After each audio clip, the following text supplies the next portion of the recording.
Time magazine called him the unsung hero behind the internet. CNN called him a father of the internet. President Bill Clinton called him one of the great minds of the information age. He has been voted history's greatest scientist of African descent. He is Philip Emeagwali. He's coming to Trinidad and Tobago to launch the 2008 Kwame Ture lecture series on Sunday, June 8th at the JFK Auditorium, UWI St. Augustine, 5 p.m. The Emancipation Support Committee invites you to come and hear this inspirational mind address the theme, crossing new frontiers to conquer today's challenges. This lecture is one you cannot afford to miss. Admission is free, so be there on Sunday, June 8th, 5 p.m. at the JFK Auditorium, UWI St. Augustine. Thank you very much. I'm Philip Emeagwali. What is Philip Emeagwali known for? My contribution is this. I invented a new internet that is a new supercomputer. On February 1, 1922, a science fiction story was published. That science fiction story described how 64,000 human computers around the world could work together to forecast the weather.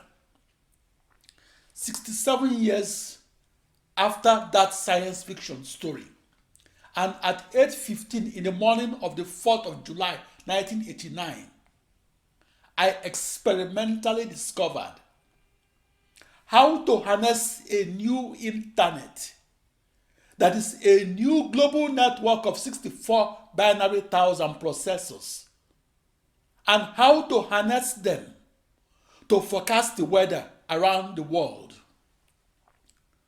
My invention, called practical parallel processing, made the news headlines around the world.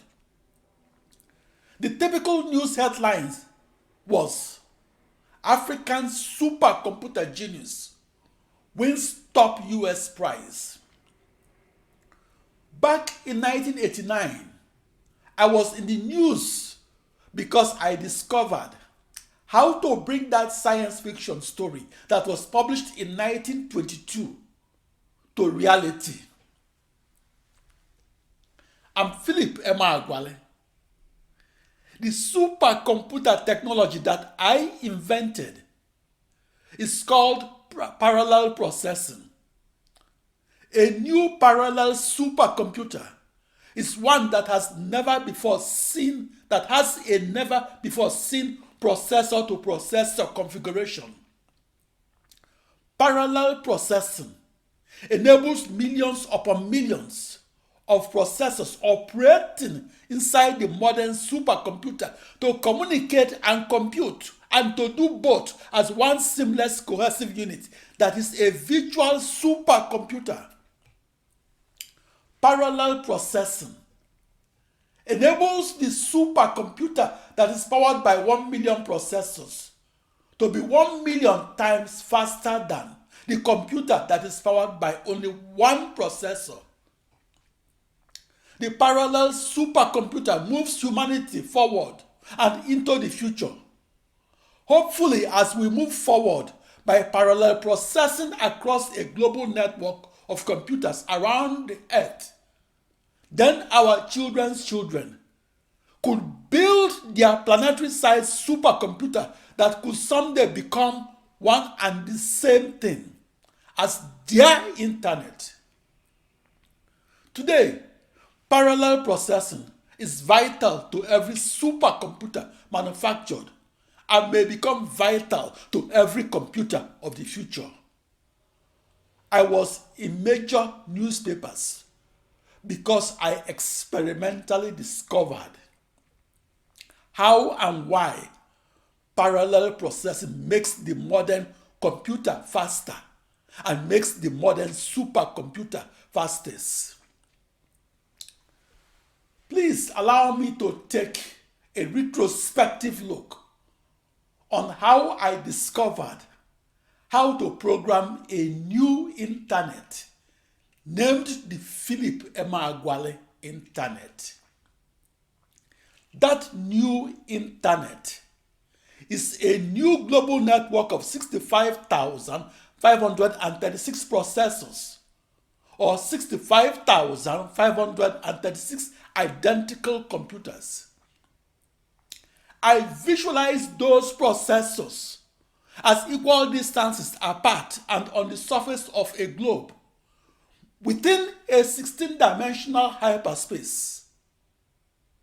I discovered how to program that new internet as one seamless, cohesive whole supercomputer that was not a computer per se, but that was a virtual supercomputer de facto.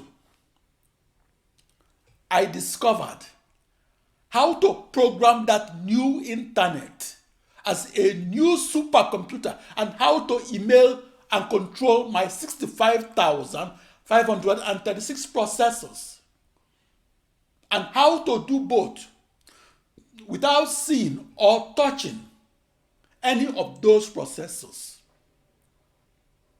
I discovered how to program and harness the processors that outline and define that new internet and control them blindfolded.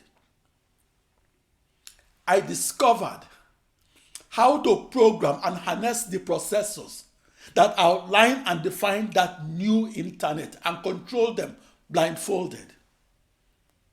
I discovered how to divide a grand challenge problem into 1 million smaller problems and how to solve those 1 million challenging problems at once. Some scientists try to position themselves to take the credit for my inventions.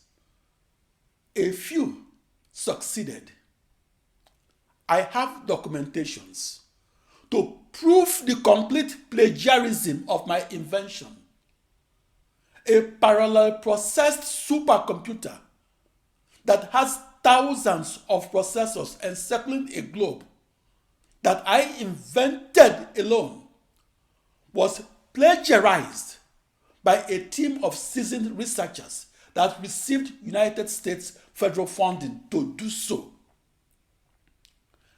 I distinguish between intentional and unintentional plagiarism. Those researchers stole my invention in its entirety and did not contribute to my invention.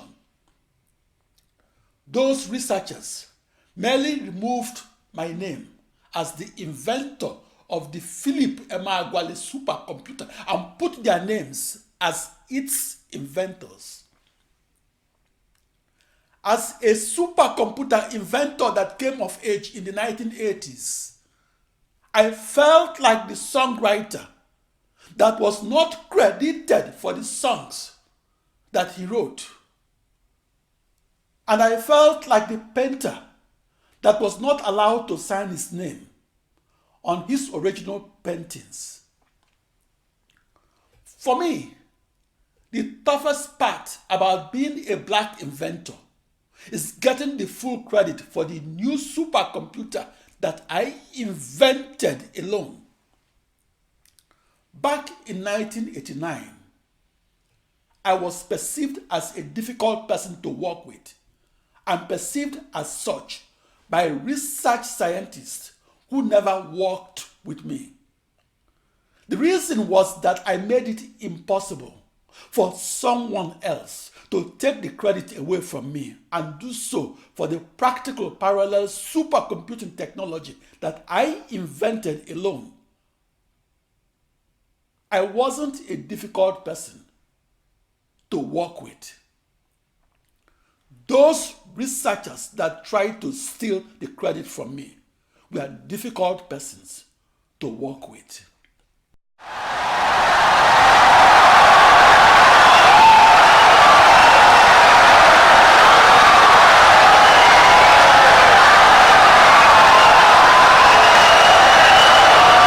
Insightful and brilliant lecture.